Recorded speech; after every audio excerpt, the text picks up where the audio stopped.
বন্ধুরা, আশা করি তোমরা সবাই ভালো আছো। তোমার চ্যানেলে তোমাদের সবাইকে স্বাগতম। তো আজ আমি তোমাদের জন্য জীবন বিজ্ঞানের 5 মার্কের প্রশ্ন সাজেশনটি তুলে ধরছি, কারণ এর আগের ভিডিওতে আমরা জীবন বিজ্ঞানের 2 মার্কস সম্পর্কে আলোচনা করেছি। শুধুমাত্র 2 মার্কস নয়, তার মধ্যে কিছু কিছু 3 মার্কও লুকিয়েছিল।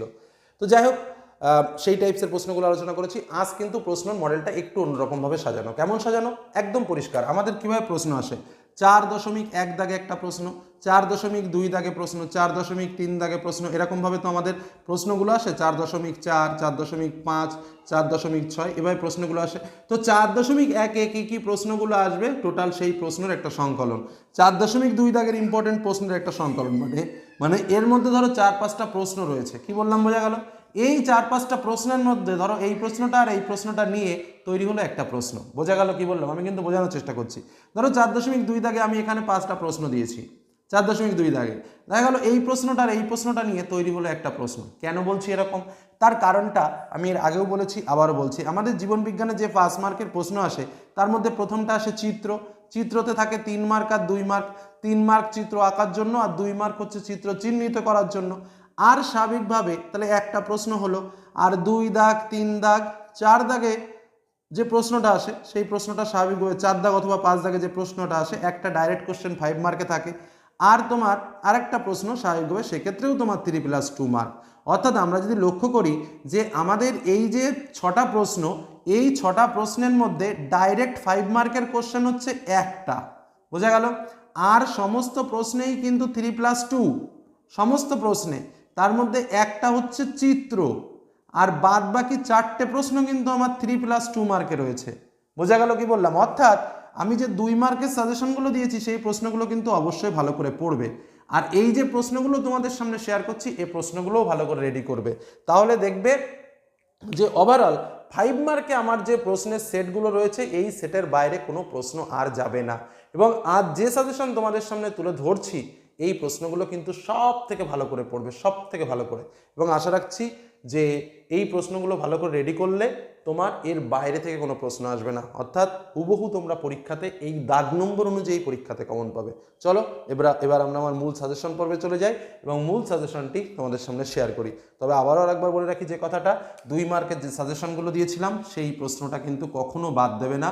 2 মার্কের সাজেশন প্লাস আজকের 5 মার্কের সাজেশন, এই দুটোকে মিলিয়েই হচ্ছে তোমাদের life science last minute final suggestion. সেটা মাথায় রাখবে এবং এই দুটো পার্ট কমপ্লিট করলেই তোমরা একদম আশা করি পরীক্ষার হলে ছক্কা তো মারবে। তো চলো এবার মূল সাজেশনটিকে দেখে নেওয়া যাক। বন্ধুরা, তাহলে শুরু করি আমাদের মূল আলোচনা। আমাদের আজকের এই মুহূর্তের আলোচনা 5 মার্কের প্রশ্ন। তো 5 মার্কের প্রশ্নটা আমি তোমাদের যেভাবে আজ শেয়ার করছি, এটা একটু অন্যরকম, কারণ আমি একদম দাগ নম্বর অনুযায়ী তোমাদের সামনে 5 মার্কের প্রশ্নটা শেয়ার করছি। আমাদের স্বাভাবিকভাবে বিভাগ ঘতে আমাদের যে 6টা প্রশ্নের উত্তর লিখতে হয় এবং প্রতিটা প্রশ্নের মান থাকে হচ্ছে তোমার 5 করে। তো সেই জায়গা দাঁড়িয়ে 6টা প্রশ্ন 5 করে মান, অর্থাৎ আমার মোট 30 মার্ক। এখানে যে বিষয়টা আমি তোমাদের বোঝানোর চেষ্টা করেছিলাম, সেটা হচ্ছে যে স্বাভাবিকভাবে আমাদের যে 5 মার্কের প্রশ্নগুলো, প্রত্যেকটা প্রশ্নেই কিন্তু আমাদের বেশিরভাগ 3+2 এভাবেই হয়। খুব কম সংখ্যক প্রশ্ন রয়েছে যে প্রশ্নগুলো ডাইরেক্ট 5 মার্কে আসে। বোঝা গেল কি বললাম? তাহলে আমি এর আগে তোমাদের জন্য জানো যে আমি 2 মার্কের প্রশ্ন সাজেশন দিয়েছি এবং 3 মার্কের কিছু কিছু প্রশ্নও কিন্তু তার ভেতরে ছিল, যে প্রশ্নগুলো কিন্তু তোমাকে অবশ্যই ভালো করে পড়তে হবে। কারণ সম্মিলিত সাজেশনটাই হলো মূল সাজেশন। কারণ যে প্রশ্ন সেখানে একবার 2 মার্কের জন্য আমি দিয়েছি, সেই প্রশ্ন আমার এই মূল সাজেশন পর্বে নেই। অর্থাৎ আমার যে মূল কথাটা হচ্ছে, 2 মার্ক এর জন্য যে সাজেশনটা দিয়েছি আর এই মুহূর্তে 5 মার্কের জন্য যে সাজেশনটা দিচ্ছি, এই দুটোর সম্মিলিত রূপই হলো কিন্তু আমার জীবন বিজ্ঞানের ফাইনাল সাজেশন। অর্থাৎ এই জায়গা দাঁড়িয়ে এই যে আজকের 5 মার্কের যে সাজেশনটা রয়েছে, এটা খুব ভালোভাবে রেডি করবে। তার সঙ্গে 2 মার্কের জন্য যে সাজেশনটা দিয়েছিলাম, সেটাও ভালোভাবে রেডি করবে।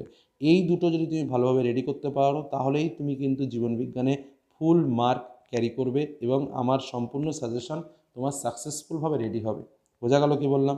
চলো এবার হুবহু 5 মার্কের জন্য কী কী প্রশ্ন এবছর আসতে চলেছে, তার একদম সংক্ষিপ্ত একটা তোমাকে বলা যেতে পারে লাস্ট মিনিট সাজেশন আমি তোমাদের সামনে তুলে ধরছি।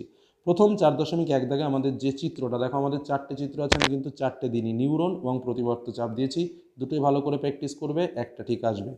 নেক্সট, মিওসিস 4.2 দাগে যে প্রশ্নগুলো সম্মিলিত রূপ আসতে পারে, কারণ এখানে তোমরা দেখতেই পাবে আমি এখানে অনেকগুলো প্রশ্ন দিয়েছি 4.2 দাগে। এখান থেকে শুরু করে পুরো একদম এই পর্যন্ত দেখতেই পাচ্ছ। তো এই যে সেটটা, এই সেটের মধ্যে যে কোনো দুটো অংশ দেখা গেল তুলে দিল। বোঝা গেল কি বললাম, কী কী প্রশ্ন রয়েছে দেখো। মিওসিস কোষ বিভাজনের 3টি গুরুত্ব: ডিএনএ, জিন ও ক্রোমোজোমের সম্পর্ক, উদ্ভিদ কোষের সাইটোকাইনেসিস ও প্রাণী কোষের সাইটোকাইনেসিসের মধ্যে পার্থক্য, ইউক্রোমাটিন ও হেটেরোক্রোমাটিনের মধ্যে পার্থক্য, স্বপরাগযোগ ও ইতর পরাগযোগের মধ্যে সুবিধা অসুবিধার ভিত্তিতে পার্থক্য, কোনো জীবের জন্য প্রজনন গুরুত্বপূর্ণ কেন, দিনিশেক প্রক্রিয়াটি ছকের সাহায্যে লেখো, মিওসিস অন এর ঘটনাগুলি ব্যাখ্যা করো, একটি ফার্মের যৌনক্রম পর্যায়ের চিত্রের মাধ্যমে দেখাও এবং সপুষ্পক উদ্ভিদের যৌন জননের পর্যায়গুলো কি কি। এই হলো আমাদের 2 দাগের প্রশ্ন। এবার আসবো 3 দাগের জন্য কি কি প্রশ্ন ইম্পর্টেন্ট আছে। দেখো আমি বারবার বলছি কিন্তু এর আগে যে 2 মার্কের প্রশ্ন এবং 3 মার্কের প্রশ্ন তোমাদের জন্য দিয়েছি একটা ভিডিওতে, সেই প্রশ্নগুলোও কিন্তু রেডি রাখবে, ওকে? কারণ সেই প্রশ্নগুলো কিন্তু এখানে ঢুকে দিতে পারে শর্টের সঙ্গে একটা জয়েন্ট করে। তো যাই হোক, 4.3 দাগের প্রশ্ন দেখো, টেস্ট ক্রসের সাহায্যে মেন্ডেল কীভাবে জীবের জেনোটাইপ নির্ধারণ করা যায়, মেন্ডেলের বংশগতি সংক্রান্ত সূত্র দুটি লেখো, মেন্ডেল মটল গাছ নির্বাচন করেছিলেন কেন। অথবাতে আসি, অসম্পূর্ণ প্রকটতাকে কেন মেন্ডেলের সূত্রের ব্যতিক্রম বলা হয়, লিঙ্গ সংযোজিত বর্ণান্ধতা কত প্রকার ও কী কী, একটি শঙ্কর কালো গিনিপিকের সঙ্গে একটি বিশুদ্ধ সাদা গিনিপিকের শঙ্করায়নের ফলাফল চেকার বোর্ডের সাহায্যে দেখাও। 4.4 দাগে যে প্রশ্ন আশা রাখছি যে তোমরা পরীক্ষাতে হুবহু কমন পাবে, কী কী প্রশ্ন একটু দেখে নেওয়া যাক। 4.4 দাগে 4.4 দাগে, ঘোড়ার বিবর্তনে কী কী পরিবর্তন ঘটেছে, সুন্দরী গাছের লবণ সহনের জন্য কী কী অভিযোজন ঘটেছে, জিরাফের গলা লম্বা হওয়ার কারণ সম্পর্কে ল্যামার্কের মতবাদ ব্যাখ্যা করো। অথবা তুলনামূলক অঙ্গসংস্থান কিভাবে জীব ওই ব্যক্তির সাক্ষ্য বহন করে, চিত্রসহ লেখো। রুই মাছের জলজ অভিযোজনে পটকার ভূমিকা কী, প্রাকৃতিক নির্বাচন ও বাঁচার জন্য সংগ্রাম, এই দুটি ডারউইনের প্রস্তাবনা উপযুক্ত উদাহরণসহ ব্যাখ্যা করো এবং উটের জলক্ষয় সহনের অভিযোজনগত বৈশিষ্ট্য কী। 4.4 দাগে কিন্তু এই প্রশ্নগুলো আসার সম্ভাবনা খুব বেশি, এই কারণে এই প্রশ্নগুলো কিন্তু খুব ভালো করে পড়বে। এবার আমরা আসবো তার পরবর্তী প্রশ্ন, অর্থাৎ 4.5 দাগে কী প্রশ্ন আসতে পারে। দেখো এই যে 4.5 দাগের প্রশ্ন আমি তোমাদের বলে রাখি, এখানে কিন্তু পয়েন্ট ভিত্তিক প্রশ্ন হয়, সেদিকে লক্ষ্য রেখে কিন্তু পড়বে। তো চলো, বায়ু দূষণের জন্য মানুষের আধুনিক সভ্যতা দায়ী ব্যাখ্যা করো, মানবদেহে বায়ু দূষণের ফলাফল আলোচনা করো। এবার দেখা গেল ফলাফলের 2-3টে পয়েন্ট তুলে দিল, সেই পয়েন্ট ভিত্তিতে লিখতে হবে। নেক্সট, সমুদ্র তলের জলতল বৃদ্ধির সঙ্গে সুন্দরবনের মানুষ ও জীববৈচিত্র্যের কী সমস্যা হতে পারে। অথবা শব্দ দূষণের কারণ ও ফলাফল লেখো। গঙ্গা দূষণের ফলে জীববৈচিত্র্যের বিপন্নতার 2টি উদাহরণ দাও। বিভিন্ন দূষক কীভাবে মানব স্বাস্থ্যে প্রভাব ফেলে। এবার আসবো আমাদের 4.6 দাগের প্রশ্ন, কারণ এখানেও ঠিক তাই, কিছু কিছু পয়েন্ট উল্লেখ করে দেয়। তো কী কী প্রশ্নগুলো ইম্পর্টেন্ট রয়েছে তোমাদের বলি। প্রথম যে বিষয়টা, দৈনন্দিন জীবনে জীববৈচিত্র্যের গুরুত্ব, জন্মহার ও মৃত্যুহারের 2টো পার্থক্য। এবার দেখো বিভিন্ন ঘটনার সম্ভাব্য কারণ এইভাবে কিন্তু প্রশ্ন তুলে দিতে পারে, যেমন কুমিরের সংখ্যা হ্রাস, এর কারণটা কি, পরাগ মেলনে সাহায্যকারী পতঙ্গের সংখ্যা হ্রাস, এর কারণটা কি, নিদ্রাহীনতা, এর কারণ কি, রক্তচাপ বৃদ্ধি, আংশিক বা সম্পূর্ণ বধিরতা।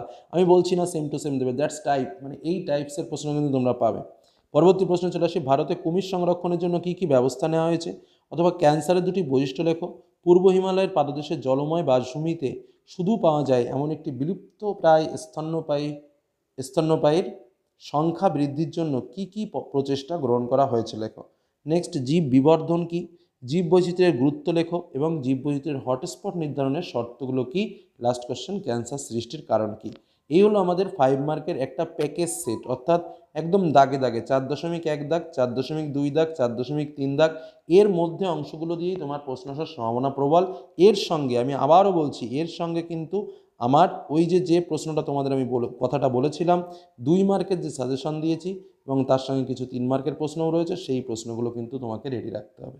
তো এই হলো আমার মূল আলোচনা। মূল 5 মার্কের কোশ্চেন বলে কিছুই হয় না, 2-1টা প্রশ্ন 5 মার্কে আসে, সেটাও একটা বলতে গেলে একটা 5 মার্কের আর একটা চিত্র 5 মার্কের। আর তোমার বাদ বাকি যে 4টে প্রশ্ন লিখতে হয় সেটা কিন্তু 2+3, এটা কিন্তু মাথায় রাখবে। এই কারণে বলছি এই প্রশ্নগুলো তো অবশ্যই রেডি করবে, আর তার সঙ্গে 2 মার্কের প্রশ্নগুলোও রেডি করবে, তাহলে দেখবে আর কোনো সমস্যা নেই। তো এই বলে আজকে আলোচনা শেষ করলাম। সকলে ভালো থেকো, সুস্থ থেকো, সাবধানে থেকো, ধন্যবাদ।